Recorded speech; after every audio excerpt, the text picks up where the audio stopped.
In the 2012-2013 school year, Ohio University will change from quarters to semester. Dr. Kent Smith, Vice President of Student Affairs, discusses the reasons for the switch. Who comes up with the decision to do the change? Is there a vote or?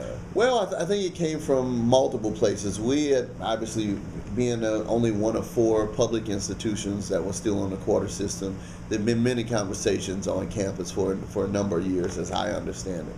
I think what ultimately brought this to a head was the Chancellor of the state of Ohio, Chancellor of Education for the state of Ohio, as appointed by the governor. At the time, it was Chancellor Fingerhut.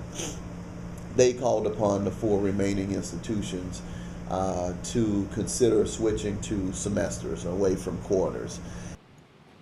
As with any change in the long-term situation, there are some who will agree and some who will disagree with the change. On who you ask, I think there are some faculty members who feel good about it. There are some, they're having to completely change their curriculum that they've had in place for a number of years. I think it's the same thing with students. I think if you ask students, the reality is, undergraduate students here, they've never known, for the most part, anything else. And so you'll have probably a lot of students who will say, oh, I like the quarter system.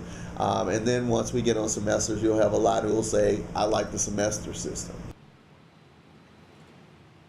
Dr. Smith continued by discussing the benefits for the students and the teachers. In some ways, it should help the student because the average textbook is actually written for semesters and not quarters. So you are really synthesizing or having to synthesize a lot of information in a very short period of time.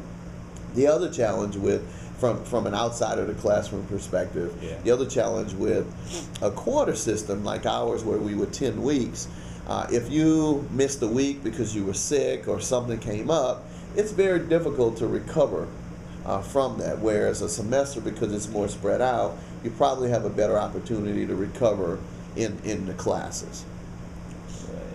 Students may not be the only beneficiaries of the switch. The local economy may receive a boost. A lot of our students was in the summer because a lot of students at other schools were getting the jobs because they could work longer over the summer. And that was a peak time to find jobs. So while it may be a loss during that period, it'll probably be a gain in the summertime. Internships as well in the summer. Yeah. So I think it'll be a push-pull factor.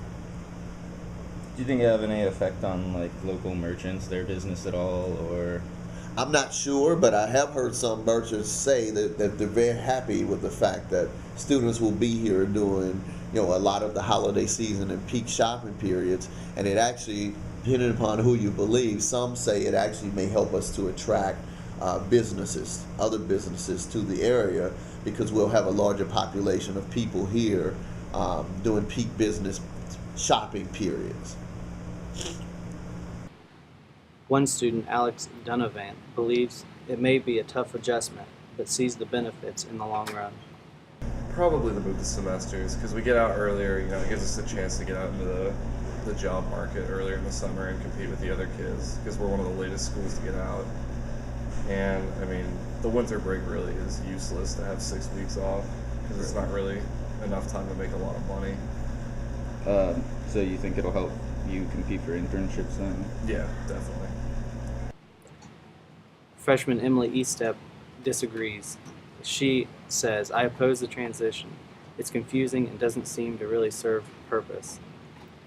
I work as a cashier during the winter, and I will not be able to get as many hours in. So another one. Is that good?